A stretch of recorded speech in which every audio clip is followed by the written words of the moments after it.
Assalamualaikum warahmatullahi wabarakatuh. Saudara-saudaraku seiman, seagama, sebangsa dan senegara. Ketemu lagi ya dengan saya. Dan biasalah saya akan selalu membagi-bagikan ilmu yang benar. Karena membagikan ilmu yang benar itu hukumnya wajib dan bermanfaat dan disuruh oleh Tuhan untuk menyebarkannya.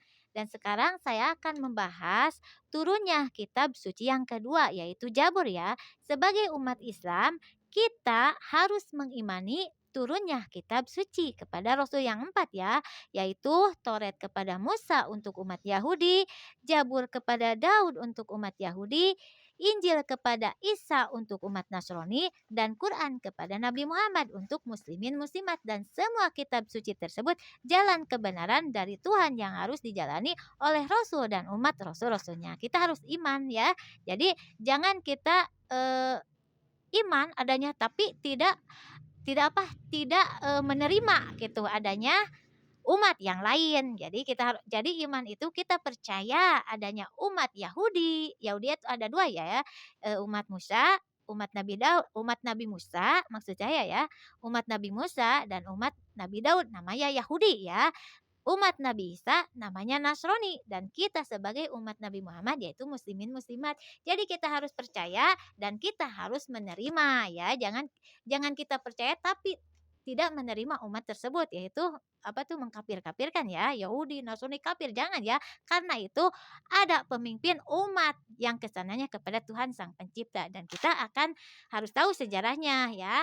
Dan kitab suci yang kedua yaitu kitab Jabur yang diturunkan oleh Tuhan kepada Nabi Daud alaihissalam di negara Yunani kuno atau Persia ya.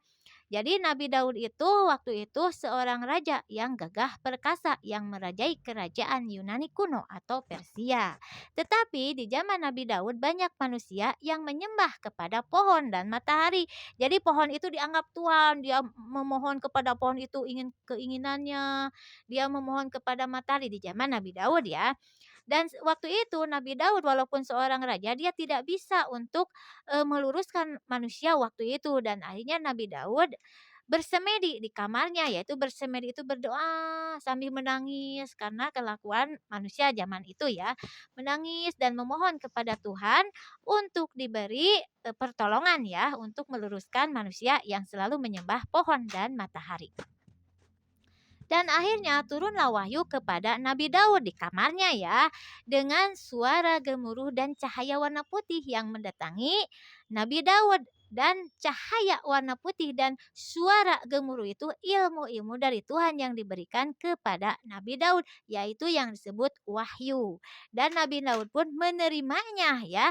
Dengan cara menulisnya ilmu-ilmu dari Tuhan itu di kulit lembu. Jadi di kulit lembu ya. Seperti hanya zaman Nabi Musa menerima kitab Taurat pun ditulisnya dalam kulit lembu dan Nabi Daud pun menulis ilmu-ilmu dari Tuhan itu di kulit lembu.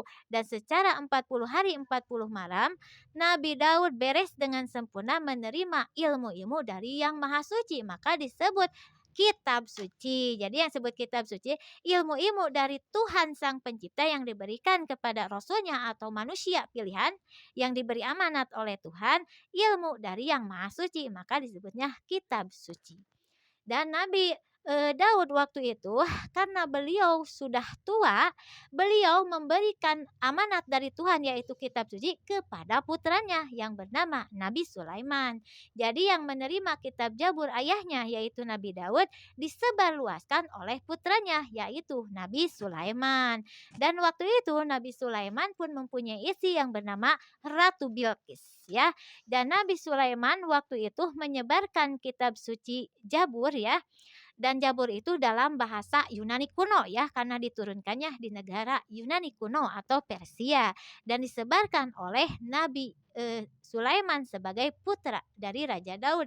Dan Nabi Sulaiman dan istrinya Ratu Bilqis menetap di negeri Kayangan atau Cina. Jadi negeri Kayangan itu Cina ya saudara.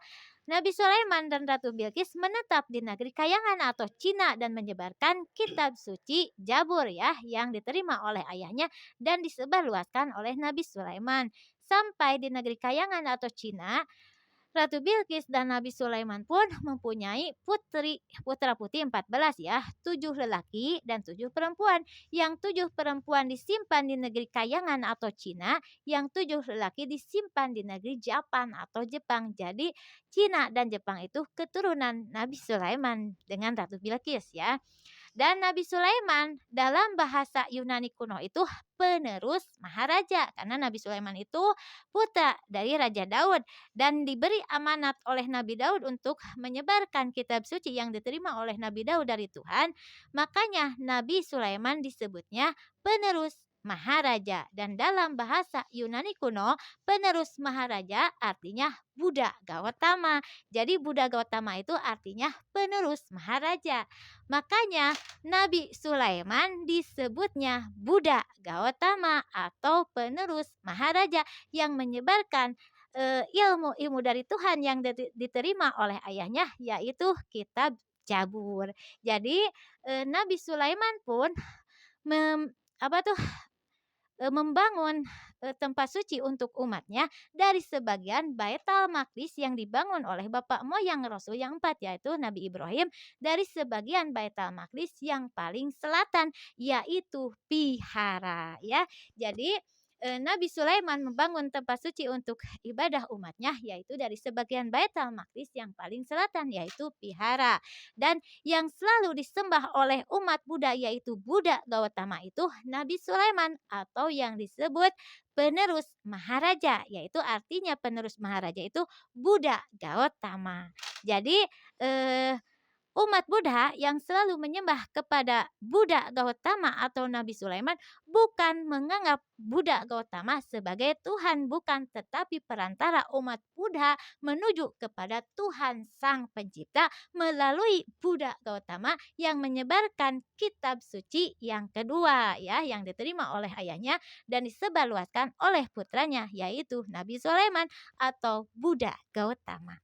Dan di dalam kitab Jabur pun sama ya, bab ketauhidan kepada Tuhan, kepada ciptaan Tuhan, akhlak-akhlak yang terpuji sama ya di dalam Taurat, Jabur, Injil dan Quran, akhlak-akhlak dalam kehidupan sama. Seperti hanya ada perkawinan, cuma berbeda cara ya, tapi perkawinan itu sama, yaitu sakral, yaitu menyatukan dua hati yang sudah terikat dalam cinta, yaitu menyatukan dua hati ya dalam perkawinan. Ada perceraian, ada bab kerumah tangan, yaitu wajib suami memberi nafkah lahir batin kepada istri, wajib istri melayani suami lahir batin. Bab kepemerintahan, yaitu pemerintah wajib mengayomi rakyat dari rakyat besar sampai rakyat kecil, dari huru hara kelaparan yang meresahkan masyarakat dan menjaga negara nusa dan bangsa. Di semua kitab suci sama ya, akhlak ketetanggaan, akhlak kita ke pemerintah harus bagaimana, harus menghormati kan sebagai rakyat kepada pemerintah, sebagai pemerintah kepada rakyat wajib mengayomi. Semua sama kalau akhlak-akhlak, tetapi berbeda cara menyembah ya, dan berbeda tempat suci ibadah, karena dari Tuhan telah memberi tempat suci ibadah yang diberikan kepada Nabi Ibrahim sebagai bapak moyang Rasul yang 4, yaitu dari sebagian Baitul Maqdis yang dibangun oleh Nabi Ibrahim. Yang paling barat yaitu pura diambil oleh Nabi Musa untuk ibadah umatnya, yang paling selatan diambil oleh Nabi Sulaiman untuk ibadah umatnya, yaitu Pihara ya. Nah, jadi kita harus tahu ya sejarah datangnya umat Buddha yang selalu menyembah Buddha Gautama. Jadi Buddha Gautama itu Nabi Sulaiman ya. Jadi dalam bahasa Yunani kuno Nabi Sulaiman itu Buddha Gautama atau penerus maharaja yang menyebarkan kitab suci dari ayahnya dari Tuhan. Dan di dalam kitab Jabur, Tuhan itu disebutnya Sang Hyang Widi ya. Dan alam yang akan dialami oleh umat Buddha, yaitu setelah kematian, disebutnya 7 alam baka ya. Kita harus tahu ya, dalam kitab Jabur setelah kematian ada alam yang disebut 7 alam baka. Kalau di dalam Taurat disebutnya 7 reinkarnasi. Kita harus tahu ya. Dan semuanya semua umat Hindu ya kepada Buddha, dewa dewi ya, dewa dewi kepada kesananya ya, kepada Sang Hyang Batara yang menerima kitab suci, kesananya dari Tuhan. Jadi melalui ya, seperti umat Hindu bukan patung Buddha itu patung dewa-dewi itu bukan Tuhan, tetapi melalui dewa-dewi mereka sampai kepada Tuhan. Termasuk hanya umat Buddha yang selalu menyembah kepada Buddha Gautama. Buddha Gautama itu bukan Tuhan, tetapi melalui Buddha Gautama mereka tahu kepada Tuhan dan menjalankan perintah Tuhan. Ya, jadi Tuhan itu hanya satu, yaitu Sang Pencipta ya. Tetapi Tuhan menurunkan 4 kitab suci kepada Rasulnya untuk umatnya yang ada di alam dunia ini. Dan sebagian Baitul Maqdis itu untuk tempat suci umat Rasul-Rasulnya. Nah, inilah sejarah kitab suci yang kedua, yaitu Jabur, yang disebarluaskan oleh Buddha Gautama atau Nabi Sulaiman. Ya, sekian. Assalamualaikum warahmatullahi wabarakatuh. Terima kasih untuk pencerahannya Nyimas Ratu ya.